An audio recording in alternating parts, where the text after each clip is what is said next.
HackIT. Exploit blockchain.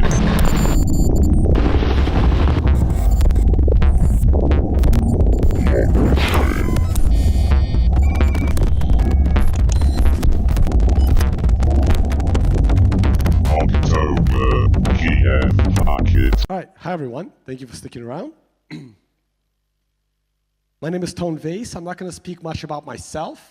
Those that are interested, just please Google me and check out my YouTube channel.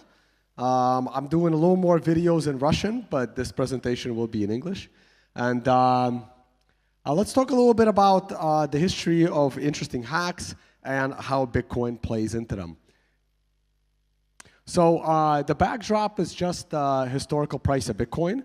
I do want to drop a name. I want to give a thank you to Mikko Hyppinen, and it was some of his presentations that kind of encouraged me to do one of these. 3.2, we're at 2, and this has got to be some kind of news about Mt. GOX, possibly that it's closed down. I don't know, we're getting feed crashes at this point. We're at 1.5, we're at 1.4, 1.3. Looks like we're going to go under $1 here. This has got to be accompanied by some kind of news.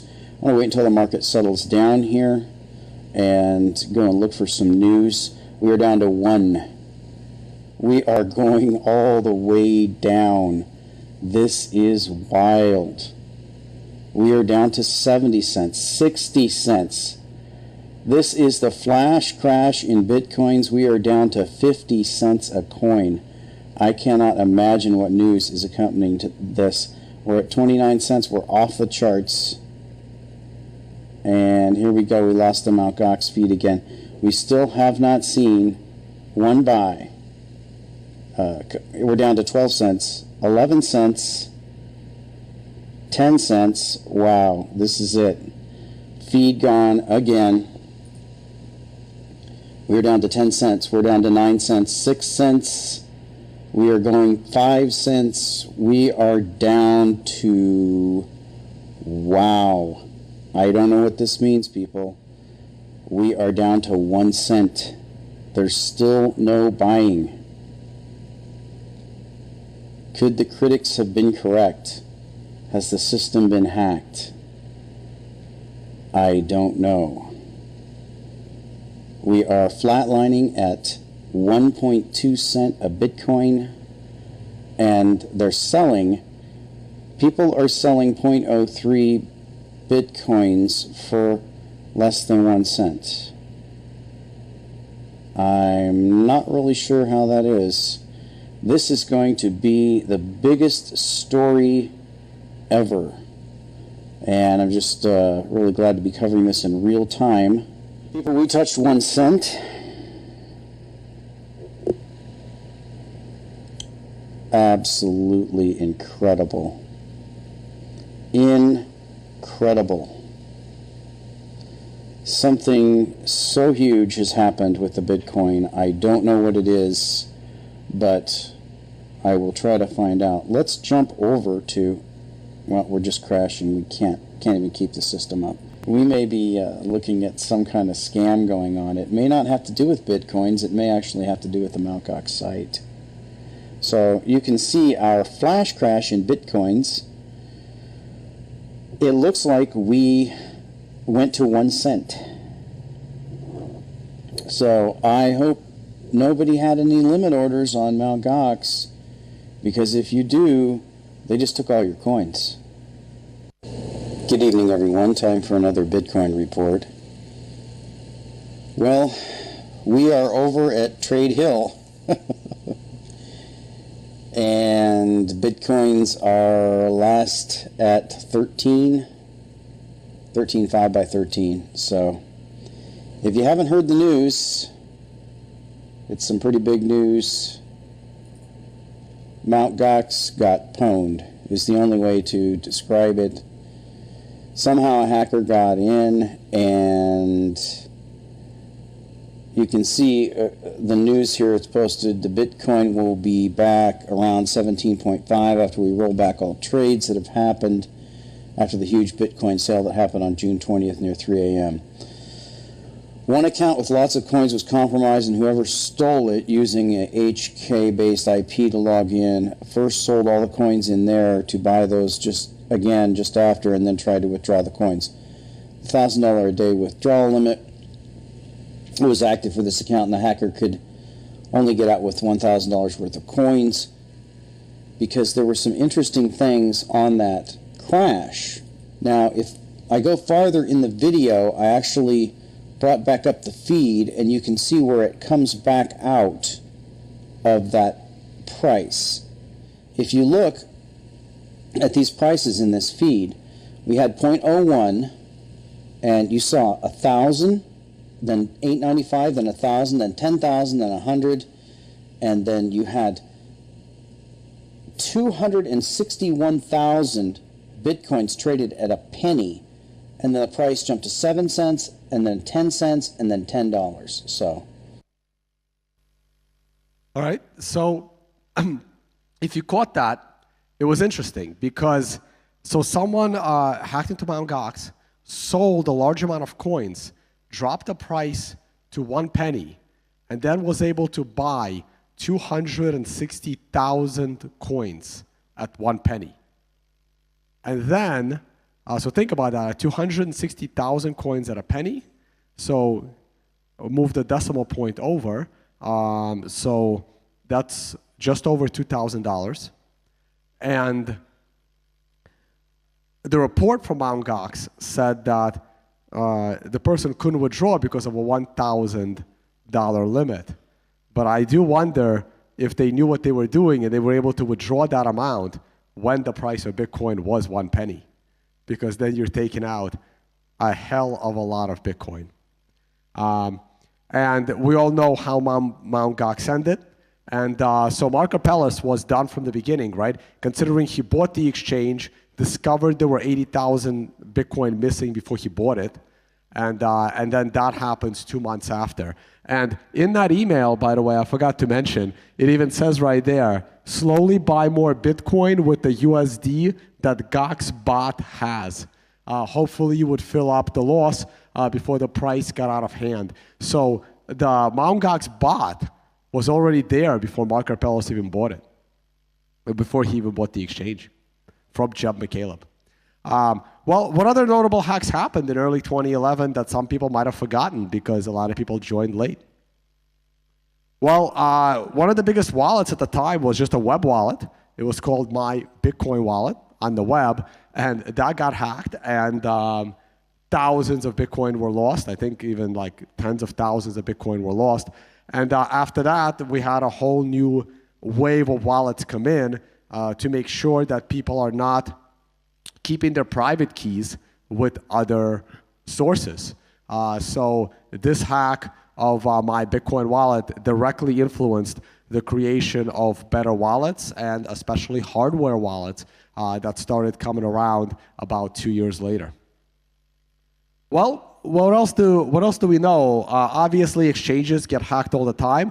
We're not going to mention it, but as you all know, it's really important to protect your Bitcoin, not only from criminals, but also it's really important to protect your Bitcoin from seizures. Because when Silk Road went down, the feds took 144,000 Bitcoin from Silk Road.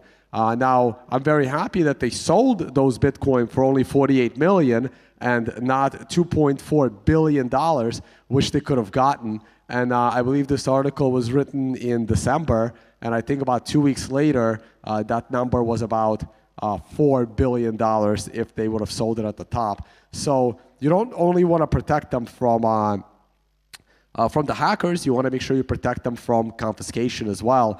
One broker was recently shut down, and I got the notification today that one broker, they didn't get the Bitcoin from one broker, and one broker is going to honor people's withdrawals. So I think as of today, you can withdraw your coins from one broker even though the feds shut them down. Now, what else came about? So those were pretty much hacks to get the Bitcoin. But a lot of interesting things started happening around 2013 where a lot of hackers realized, hey, we can write some good ransomware. And here's an awesome chart. This is all of the ransomware software, not even including 2017. This is everything between 2013 and 2016. So all the new ransomware that started in 2017 is not even.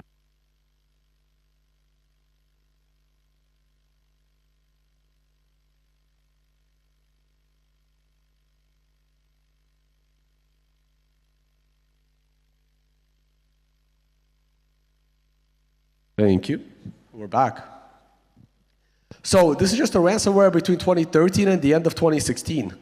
And here's the one that started it all, Cryptolocker. Cryptolocker was the big famous one that started it all. That came in sometime in the middle of 2013. And what does it do? Well, we all know what it does, right? It encrypts your computer and demands you to pay them in Bitcoin.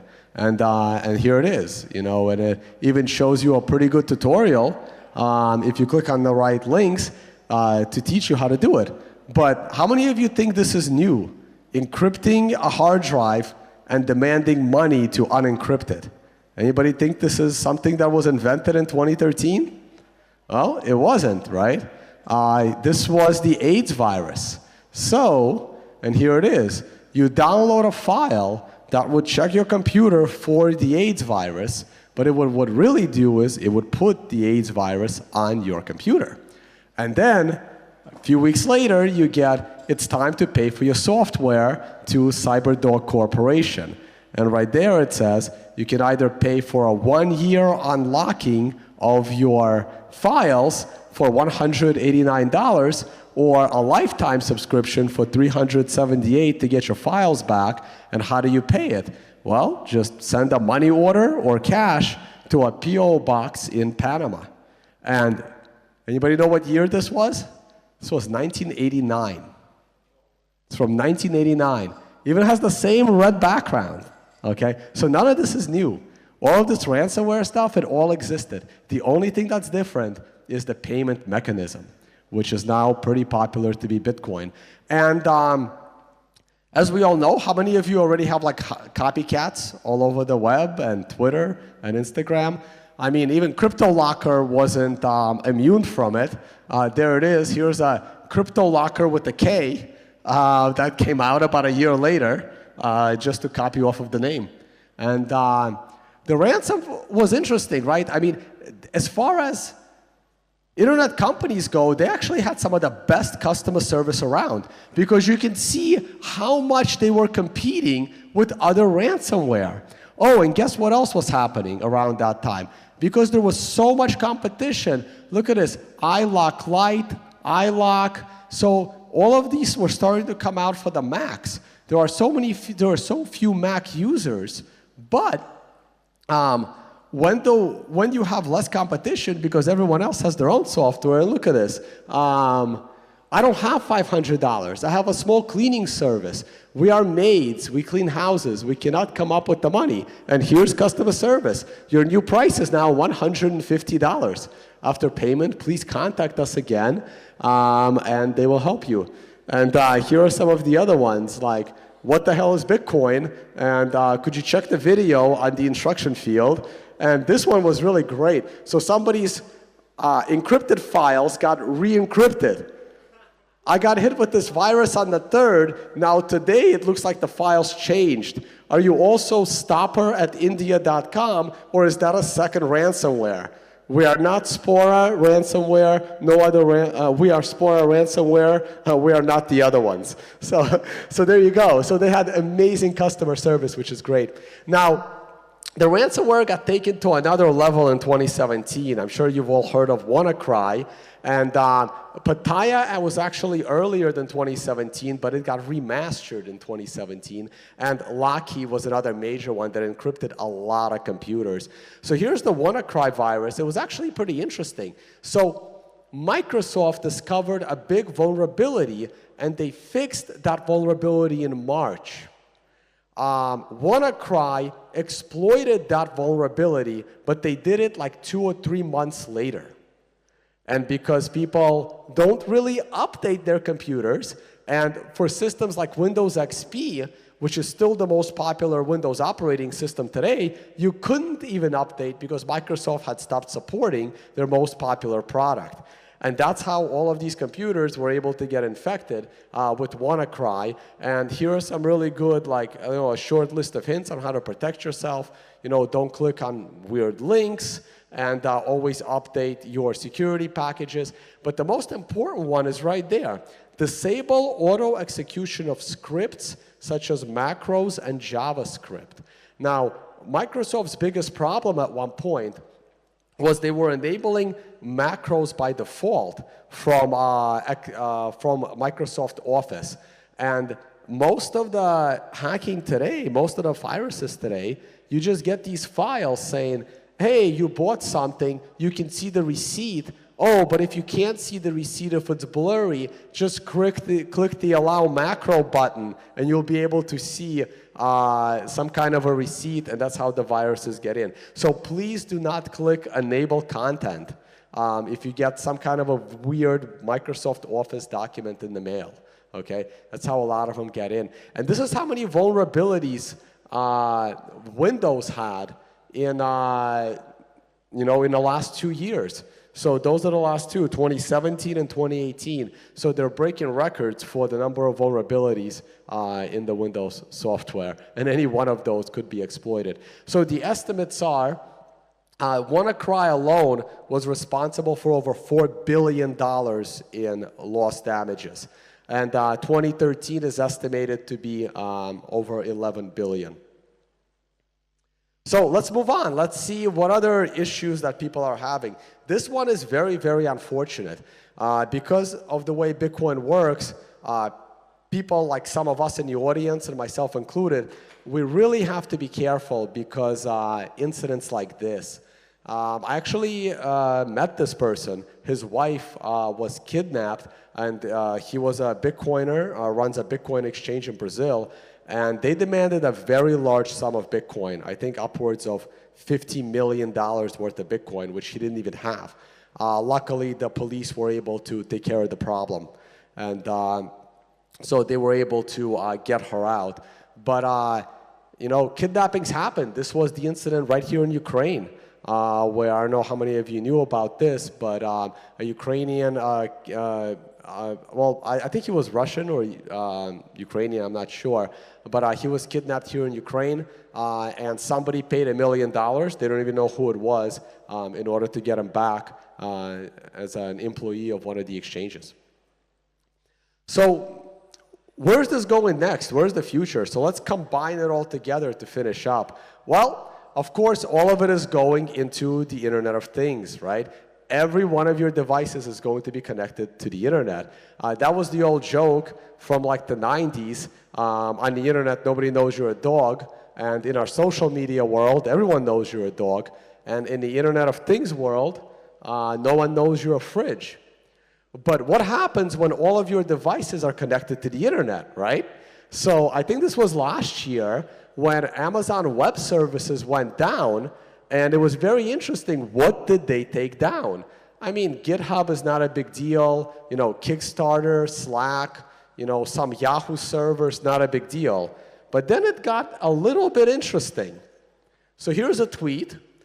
Not to raise alarms here or anything, but I'm unable to turn off my Internet of Things oven ever since the Amazon Web Services went down. It's getting kind of toasty in here, okay? So things got really interesting when Amazon Web Services went down. So what other things would be connected? And don't forget, the moment one of your devices is connected to your entire network, you are now vulnerable because a hacker can get in through the device. I mean, they don't care if they turn off your light bulb, but they can use that light bulb in order to get into your system. And here's a great quote from Scott Hansman in Microsoft. I have seen the glorious future of Internet of Things. It's a 2-hour firmware update for the light bulbs in my house. All right? So what other interesting things happen when you start connecting a bunch of your devices to the internet. Well, an Englishman spends 11 hours trying to make a cup of tea with a Wi-Fi kettle. Okay? And he was documenting the whole thing on Twitter, and he got some very interesting replies, like, why don't you just get a normal effing kettle instead of spending 11 hours? Now, I will say, spending 11 hours to connect your Wi-Fi, Internet of Things enabled teapot is a much more useful time spent than trying to create your Ethereum node. Okay, which is pretty much impossible, and everyone that has tried has pretty much given up after about 3 days of work trying to download the entire Ethereum blockchain. So you really gotta understand how much data is going to be going through it, and the idea to decentralize it is pretty much ridiculous. Here's Peter Todd that's going to speak a little bit later tonight, and he said the same thing almost a year ago, and Ethereum is so slow that it's becoming effectively impossible to audit prior history, and it's almost impossible to catch up to the recent blockchain.